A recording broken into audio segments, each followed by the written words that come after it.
Derek Scissors is here in the studio with me, resident scholar at the American Enterprise Institute. It's good to see you again. You have covered a lot of these similar issues in the past. This is not the first time that we've had this discussion. Are you surprised about what has transpired here? I'm not surprised at all, because I think you could see this coming. It's disappointing that the two governments couldn't do a better job of communicating with each other. The U.S. has been complaining about these kinds of issues for a long time. The U.S.'s own position has some problems in it as well, and this action, I guess, was taken without much warning to the Chinese side. The timing, is it interesting at all? We're ahead of a major U.S. election. I don't think it's politically motivated in the U.S. Grand jury indictments, this was a grand jury, take a long time to bring down. So I don't think it's time to that. I think there's some reasons to be saddened by the timing or distressed by the timing. We just had a major US-China military discussion. We have the SNED coming up in a couple of months. So there's some damage from the timing. I don't think it was politically motivated, though. A lot of people have talked about Edward Snowden, and they've made a lot of comparisons as to who's right, who's wrong, and both sides are pointing the finger at both sides, essentially. Do you draw a difference between the two? Well, there's a distinction. The question is, does the distinction matter that much? There's a difference between the way China practices espionage and the way the U.S. practices espionage. The U.S. focuses on traditional security issues, politics. China is accused, I think correctly, of focusing on economics. So I think there's a distinction there. I think where China has a point is to say, why is our way worse than your way?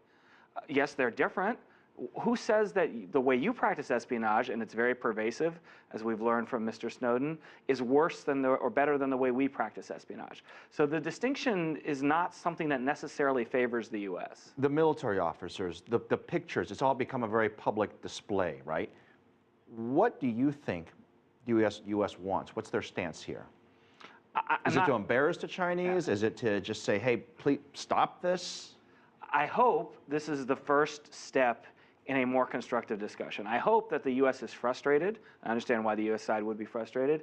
And this is a way to say, look, we're really serious. We have to make progress.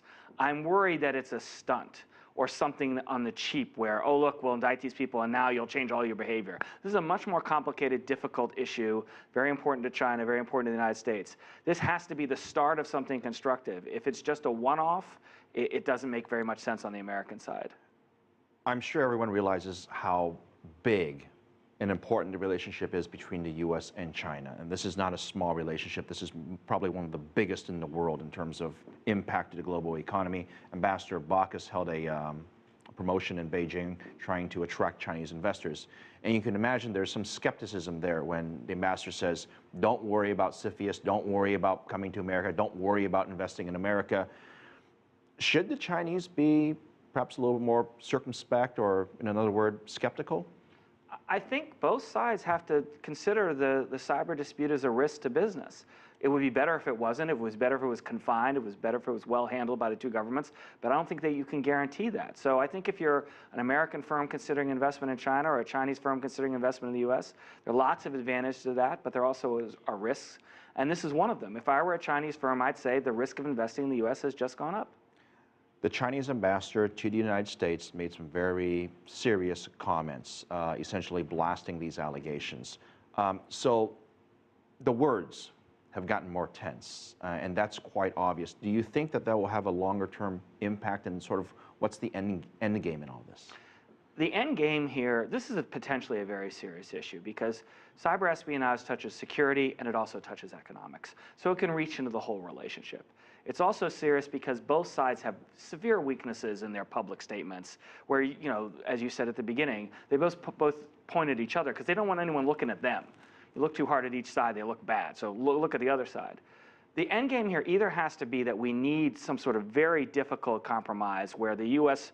ratchets its down its kind of espionage and China ratchets down its kind of espionage, or we're looking at a threat to the whole relationship. That's how bad it could get. The words, they're very strong. The public words, I should say. Do you think that privately there's this dialogue between the two sides, perhaps for both sides to kind of step away from the edge of the cliff and really come to an agreement of some sort? Or is that just being overly optimistic? I worry that it's being overly optimistic. There is private dialogue, and it could be useful. But how did we get to this point? This is not a new issue. It's not as if it just came up, last week and suddenly there's this action and now we have to fix it. The discussions on cyber have been going on for several years, and the situation seems to be getting worse. So that doesn't mean it's irreversible, that we can't get to a decent conclusion, but I think the trend now is negative. It's a very important point in history between the relationship between the U.S. and China. Derek Scissors, thank you for your thoughts on this.